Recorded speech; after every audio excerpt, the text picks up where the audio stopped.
Milton Gardner, a revered professor of physics at UC Berkeley, passed away in 1986.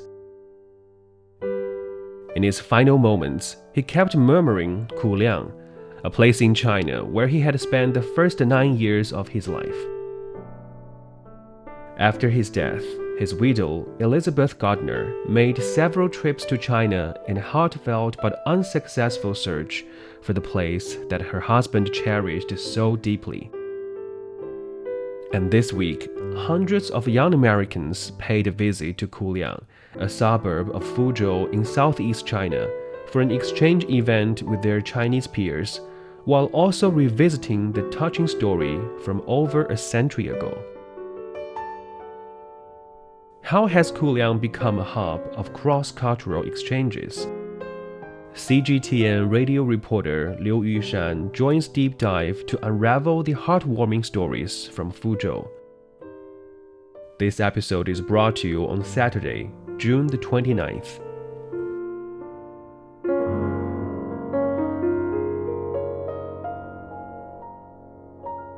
So, Yushan, who are these people that are visiting Kuliang this week?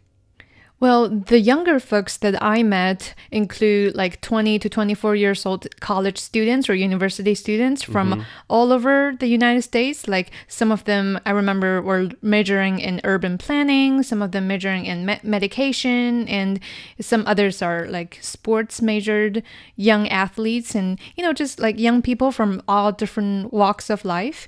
And some of them learn about this opportunity of traveling to China through their school, like the school were like promoting this exchanging week among the students, and that's how they knew, and they just simply signed up to want to see like what China is like. For them, it's like a bright new experience to be here for the first time and to tour around. While for some others who's, some of them are already taking Chinese courses in their school, or some have been learning for years. One lady that I interviewed said that she's been learning Chinese for over 4 years, and her Mandarin is like really good, like fluent, that kind of good. So yeah, basically these young people, they're here to satisfy their curiosity and to just meet Chinese young people face to face and to get into such dialogue to exchange ideas and, find common place during the communication. And apart from the students, we also see teachers and professors from many American universities coming here to talk to their peers, talk to, the Chinese media, for example. We met quite a few American professors who are so interested in the podcast, the radio drama, and also the history and stories of Kuliang, and they're calling on to their students to, learn more about what happened here, let's say, decades ago. So yeah, these are the folks that, kind of try to help with the promotion of the bond between the Chinese students and the American students. And last but not least, I also saw like expats that has lived in China for years, some for decades, that's so keen to share to all the American young people of what it's like, what's the experience is really like for them to live in China. So yeah, we see all kinds of, people interested in the history and interested in the culture that gathered together here in Kuliang this week. And for many people, when they visit China for the first time, they might choose to go to more popular places, cities like Beijing, Shanghai, Hong Kong. But for this group of people, why do they choose to come to Kuliang, a place that is probably not as popular if you compare to the other international cities? Well, yes, like you said, Yunqi, larger cities like Beijing or Shanghai definitely have their appeal to a lot of the visitors, international visitors to China. But in the case of Kuliang, as a matter of fact, it is where this exchange week takes place. First of all, that's where the invitations sent out and, calling on young people from all over the US to come. And in the meantime, it also carries such a friendship bond that lasts for centuries between the Chinese and the US as well. So there's like a background story that took place here in Kuliang a very long time ago that makes Kuliang such a particularly special place that, attracts Americans to come. So we actually left our listeners hanging from the introduction for this very episode. And Mrs. Gardner, she was able to find Kuliang at last. But the question is, why Mrs. and Mr. Gardner were zealously looking for this very place, Kuliang? So, Yushan, can you tell us the story of the Gardner family and how Kuliang relate to their family? Yes, definitely. So the story of Kuliang dates back all the way to 1986, when a British doctor built the area's first residence. And since then, hundreds of foreigners and expats just came here and established their own summer houses and, places to live here, right here in Kuliang. So Kuliang back then was flourished as a sanctuary for expats seeding a rural life, and among them was the Gardner family you mentioned. And the very person we're talking about here is Milton Gardner, who came here as an infant together with his family. Mr. Gardner, or Milton Gardner, he came here and spent his childhood here, right here in Kuliang, and then he returned back to California in 1911 with his family. So basically he spent the first about 9 years or 10 years here. So yeah, like the very cherished childhood here in Kuliang. And throughout his life, Milton Gardner had a very deep desire to revisit his childhood home in China. He never really had the chance to fulfill this wish. And there were news reports saying that in his final years, his last words were Kuliang, Kuliang. And after Mr. Gardner passed away in 1986, his wife, Elizabeth, or Mrs. Gardner, she actually made several trips back to China in an attempt to honor Milton Gardner's dying wish and try to find where is Kuliang, or rather, what is this mysterious place her husband kept on repeating before he passed away. So she wasn't able to find it back then, but out of a coincidence, she discovered among her late husband's belongings that there were 11 faded stamps with postmarks that said Kuliang, Fuzhou. So with those stamps, she eventually found the location. Okay, so Kuliang is a place in Fuzhou in East China. So that's how they discovered this place. And also, in order to honor her late husband's dying wish, she eventually paid a visit to Kuliang in 1992 under the invitation of the Chinese president, who was back then serving as the party secretary of Fuzhou, and heard about the Gardner family stories and just wanted to meet with Miss Gardner himself. So yeah, this is basically the story of Kuliang, how it started off as a place gathered by expats in East China's rural area of the Fuzhou city, and all the way to become a place that's, remembered by a lot of the people, especially the descendants of those people back then. Yeah, and which part of this place, Kuliang, is triggering so much nostalgia from the Gardner family? Well, it's probably not just the nostalgia for the Gardner family, but for who lived through that period of history. So yeah, I was actually talking to my colleague who were actually in Kuliang and who did a lot of the interview with the descendants of the Kuliang residents back then.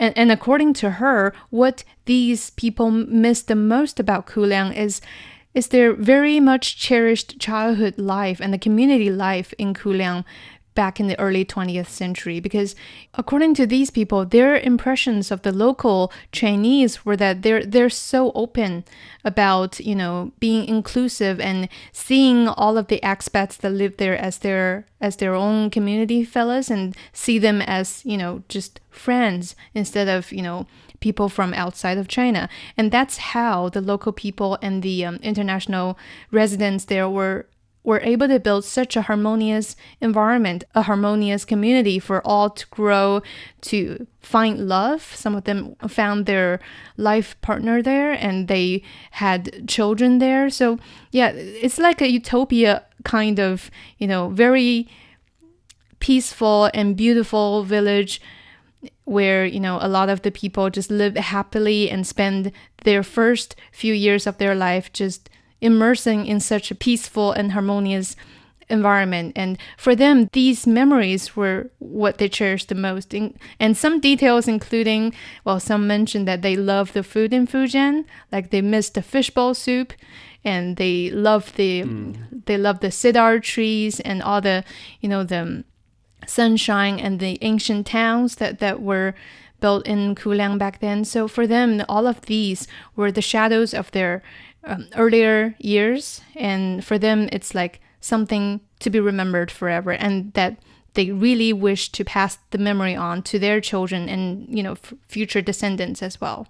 So there are these imageries and sceneries that they miss a lot from this village, but at the same time, there's also this international environment and cross-cultural communication that they also miss a lot from the place.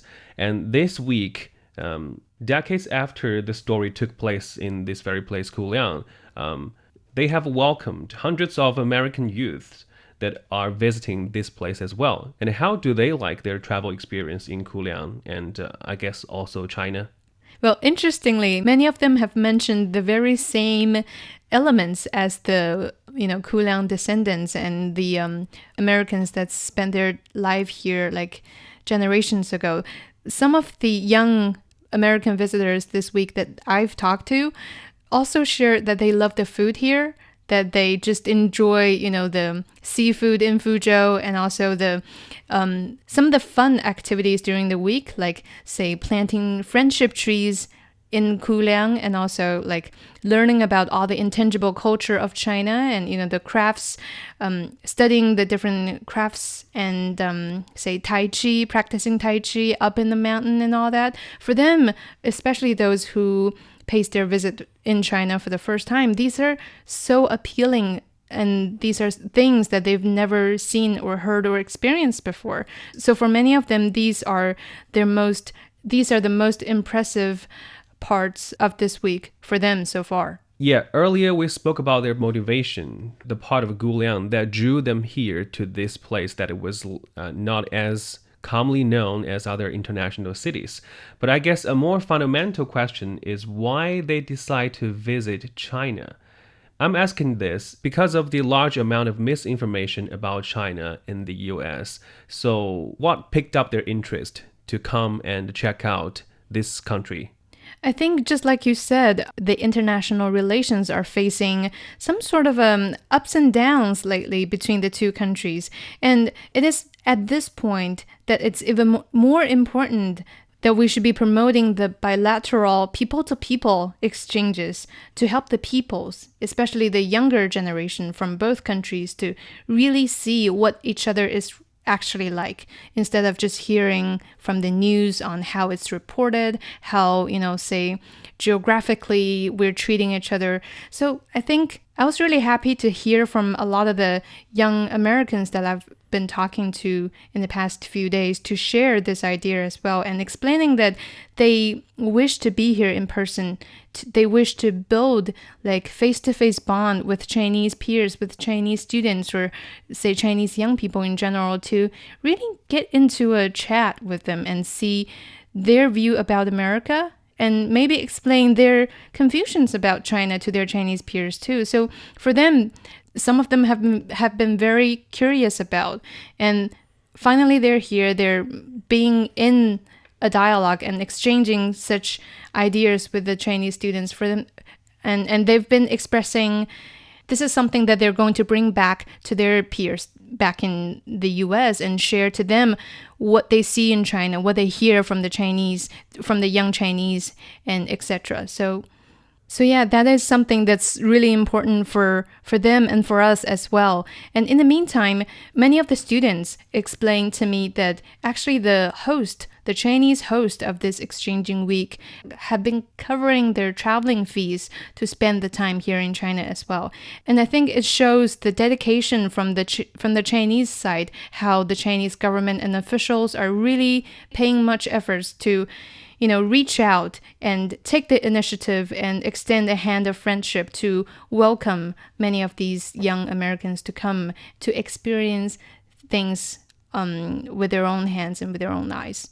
And now that they finally get to visit and see this country in person. What's been their impressions about China, and I suppose also about this long history and the story of this place, Kuliang? Like, wow, there have been Americans there, like even over a century ago.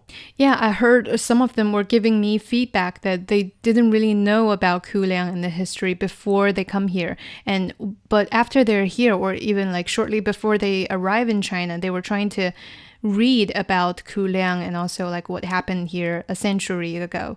And many of them were like so impressed by the century-long friendship that the two peoples were able to build here in such a rural area in Fuzhou. And it has been lasting for 3, if not 4 generations of time for more people to realize, okay, this is what happened 100 years ago. And it's such a legacy that young people needs to carry on and maybe tell more people about stories as such.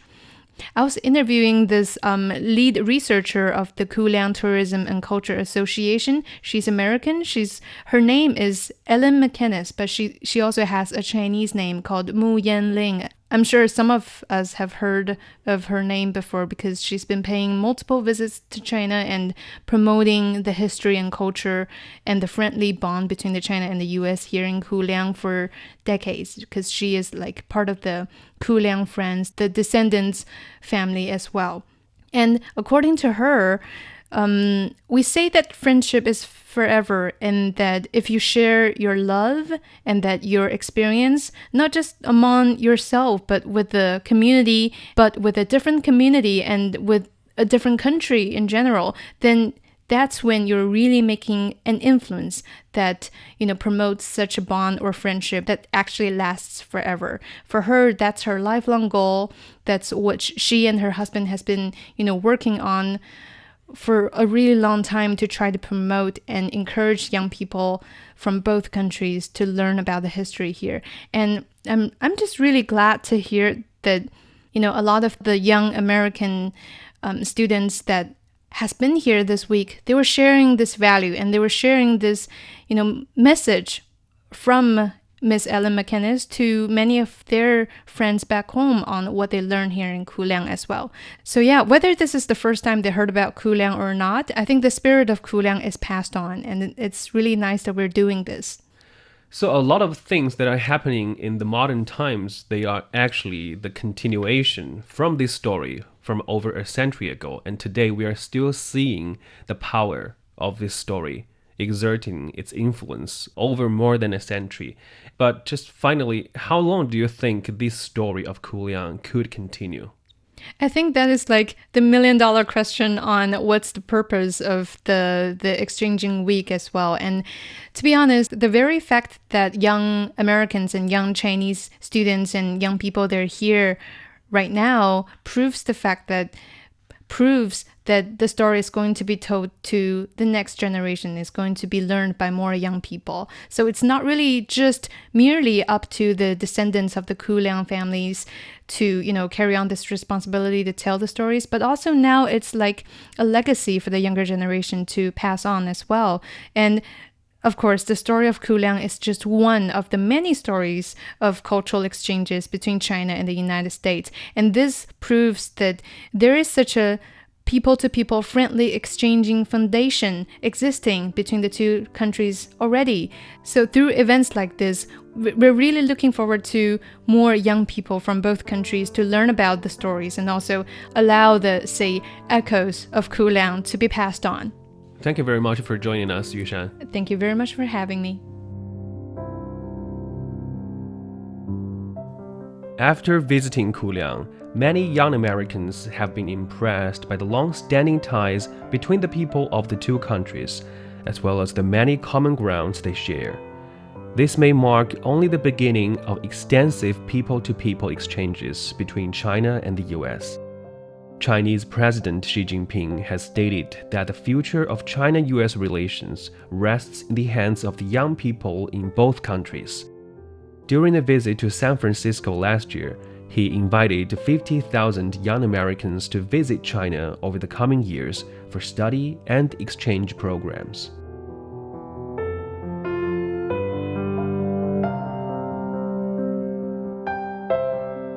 And that brings us to the end of this episode of Deep Dive.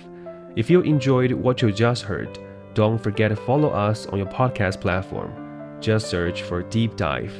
You can also leave comments to let us know what you want to learn about China and beyond. This episode is brought to you by me, Liu Yushan, and my colleagues Zhang Zhang, Qizhi, and Dou Hongyu. Special thanks to CGTN Radio reporter Liu Yushan. I'll see you in the next one.